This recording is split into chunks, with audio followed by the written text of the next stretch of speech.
বাক্সা জেলায় শান্ত আইন জারি। জুবিন ইস্যুতে তপ্ত বাক্সায় সংঘটিত অনাকাঙ্ক্ষিত ঘটনায় সতর্কতামূলক পদক্ষেপ গ্রহণ।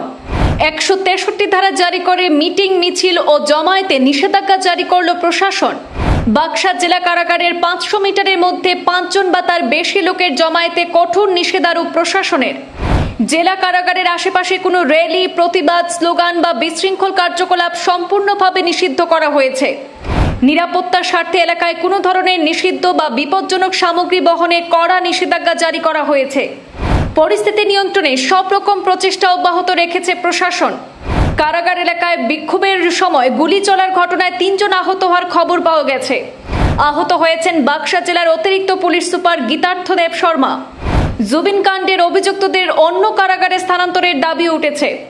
পুলিশের 3টি বাহন এবং সংবাদ মাধ্যমের 2টি বাহনে অগ্নিসংযোগের অভিযোগ নিয়ে তদন্ত শুরু হয়েছে। বাক্সার ঘটনা নিয়ে রাজ্যের মুখ্যমন্ত্রী ডক্টর হিমন্ত বিশ্ব শর্মা প্রতিক্রিয়া ব্যক্ত করেছেন। কিছু মানুষ পরিবেশ বিঘ্নিত করার ষড়যন্ত্র করছেন বলে দাবি মুখ্যমন্ত্রীর। উত্তেজনা ছড়িয়ে রাজনৈতিক সুবিধা নেওয়ার প্রচেষ্টা চলছে বলেও মন্তব্য করেছেন মুখ্যমন্ত্রী। জুবিন হত্যা মামলায় আদালতি ন্যায় বিচার দেবে, অযথা আইন ভাঙলে সমস্যায় পড়বেন, সতর্ক করলেন মুখ্যমন্ত্রী। আসামবাসীকে ধৈর্য ধারণ করতে আহ্বান জানিয়েছেন মুখ্যমন্ত্রী হিমন্ত বিশ্ব শর্মা। সিঙ্গাপুরেও পুলিশ তদন্ত করছে, ভারতের মতো সিঙ্গাপুরেও তদন্তের জন্য 3 মাস সময় প্রয়োজন, জানালেন মুখ্যমন্ত্রী। আসামের বাক্সা জেলার প্রশাসনের তরফ থেকে বিএনএসএস এর 163 নম্বর ধারা জারি করা হয়েছে। এই ধারার আওতায় জেলখানা থেকে 500 মিটারের মধ্যে 5 জন বা তার বেশি লোক জমায়েত হতে পারবেন না। জেলা কারাগারের আশেপাশে কোনো র্যালি, প্রতিবাদ, স্লোগান বা বিশৃঙ্খল কার্যকলাপ সম্পূর্ণভাবে নিষিদ্ধ করা হয়েছে। নিরাপত্তার স্বার্থে এলাকায় কোনো ধরনের নিষিদ্ধ বা বিপজ্জনক সামগ্রী বহনেও কড়া নিষেধাজ্ঞা জারি করেছে প্রশাসন। আজ থেকে এই নির্দেশ কার্যকর হয়েছে বলে জানিয়েছেন বাক্সা জেলার জেলা ম্যাজিস্ট্রেট। পরবর্তী নির্দেশ না দেওয়া পর্যন্ত এই নিষেধাজ্ঞা বলবৎ থাকবে বাক্সা জেলায়। জেলা নিরাপত্তা পরিস্থিতি বিচারে এমন সিদ্ধান্ত নেওয়া হয়েছে বলে নির্দেশিকায় উল্লেখ করা হয়েছে। প্রসঙ্গত, আজ বুধবার অর্থাৎ 15 অক্টোবর জুবিন গার্গের মৃত্যু মামলায় অভিযুক্ত শ্যামকানু মহন্ত এবং সিদ্ধার্থ শর্মা সহ 5 জনকে বাক্সা জেলা জেলে পাঠানো হয়েছে। সিআইডির হেফাজতের মেয়াদ শেষ হওয়ার পর আজ তাদের আদালতে হাজির করা হয়েছিল। পরে আদালত তাদের 14 দিনের বিচার বিভাগীয় হেফাজতে পাঠায়। নিরাপত্তার কারণে তাদের গুয়াহাটি কেন্দ্রীয় জেলে না নিয়ে গিয়ে 2 মাস আগে উদ্বোধন হওয়া বাক্সা জেলার নতুন জেলখানায় পাঠানো হয়। কিন্তু সেখানে পৌঁছানোর পরই এলাকায় উত্তপ্ত পরিস্থিতি তৈরি হয়।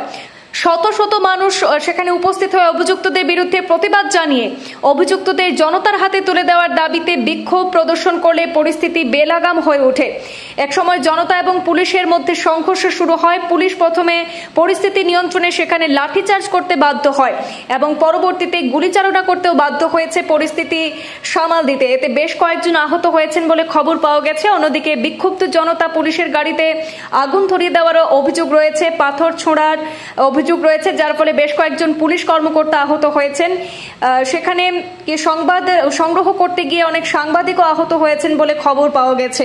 বাক্সার পরিস্থিতি স্থিতিশীল নয় বলে জানা গেছে। জরুরিকালীন জেলা কারাগারে নিরাপত্তা বাড়ানোর পাশাপাশি পুরো এলাকায় পর্যাপ্ত পুলিশ এবং আধা সেনা মোতায়েন করা হয়েছে বলেও খবর রয়েছে।